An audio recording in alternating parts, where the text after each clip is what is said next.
লগতে যাব যেন পাইছোঁ মোৰ এলেহুৱা স্বভাৱটো। হেল্ল' এভৰিৱান, কি খবৰ আপোনালোকৰ? খবৰ নিশ্চয় ভাল। মোৰ অন্য এটা মিনি ব্লগলৈ মই তৰালি আপোনালোকক মৰমেৰে স্বাগতম জনাইছোঁ। আজি যিটোহে দবাপিটা বৰষুণ দিছে ৰাতিপুৱাই, মই ভাবিছিলোঁ আজি নাপাওঁ আৰু যাব। তাকো মোৰ ইমান বেছি ইচ্ছা আছিল যে মোৰ সেই ঠাইলৈ যাবৰ কাৰণে। তথাপিতো ভগৱানে মাতিছে যিহেতু আহিব পাম বুলি মনত এটা বিশ্বাস আছিলে। সেই বৰষুণৰ মাজতো মই আহি গ'লোঁ আৰু বাৰ ভিন্ন চাকি ধূপখিনি লৈ ল'লে আৰু ইয়াৰে পৰিৱেশখিনি ইমান বেছি ধুনীয়া, আপোনালোকে নিজেই অনুভৱ কৰকচোন।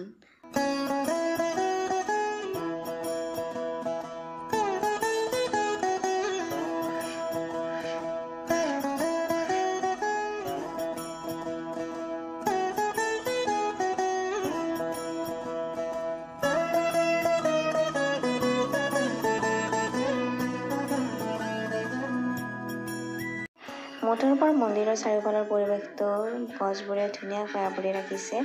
ইয়ালৈ যিকোনো সময়ত আহিলে কোনো ভক্তই কষ্ট নাপায়। যদি আপুনি শাৰীৰিকভাৱে সুস্থ, আপোনাৰ ভৰিৰ বিষ, আঁঠুৰ বিষ যদি নাই, আপোনালোকে সুন্দৰকৈ ইয়ালৈ আহিব পাৰে।